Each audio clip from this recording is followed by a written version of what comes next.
Assalamualaikum warahmatullahi wabarakatuh. Halo guys, nama saya Salsabila Sagianto dari kelompok 5. Ingin menjelaskan materi tentang perjalanan Isra dan Mi'raj.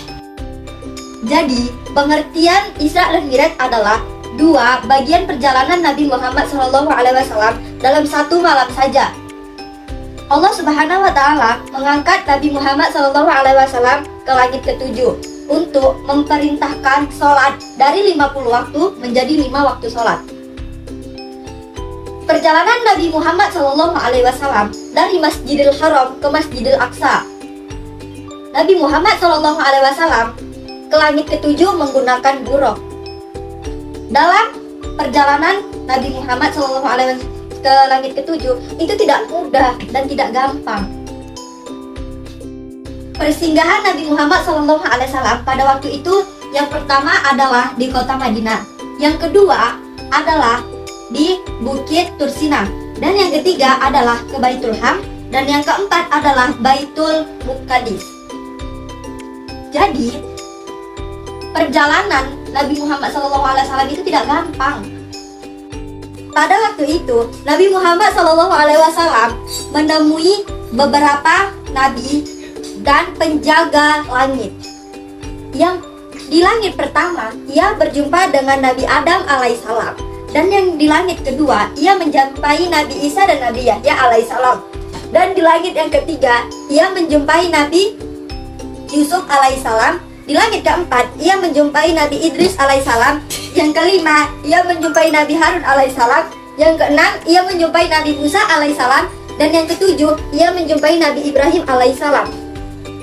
Di tanggal ke-8, disitulah yang disebut dengan Al-Kursi. Di langit ke-9, disitulah ia masuk yang namanya ke dalam nur. Dan yang ke-10, disitulah ia berjumpa dengan Allah Subhanahu wa Ta'ala, yang memerintahkan sholat 50 waktu menjadi 5 waktu sholat. Sebagaimana firman Allah, dan dirikanlah sholat, keluarkanlah zakat, dan dirikanlah ruku bersama-sama orang yang ruku.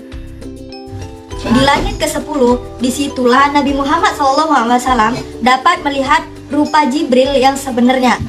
Yang kedua, dia dapat melihat surga dan neraka. Yang ketiga, disitulah dia dapat melihat kalam yang tertulis di Lauhul Mahfuz. Dan yang keempat, dia dapat pergi ke Arasy. Dan yang kelima, disitulah dia mendapatkan perintah sholat 50 waktu. Yang keenam, ia berjumpa dengan Nabi Musa, dan Nabi Musa menasehatinya untuk dapat mengurangi sholat menjadi 5 waktu. Pada masa itu orang-orang kafir tidak percaya dan masih banyak yang mu'alaf. Hanya Abu Bakar dan beberapa orang saja yang mempercayainya, walaupun sudah ditunjukkan buktinya.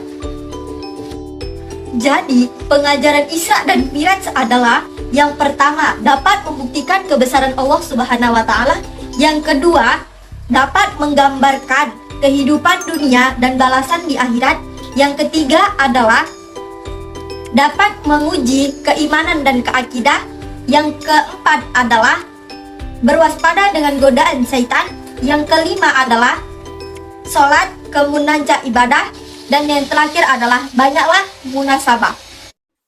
Sekian materi dari kami yang berjudul Isra dan Mi'raj. Apabila ada kesalahan kami, saya mohon maaf. Kepada Allah saya mohon ampun. Wabillahi taufiq wal hidayah. Wassalamualaikum warahmatullahi wabarakatuh.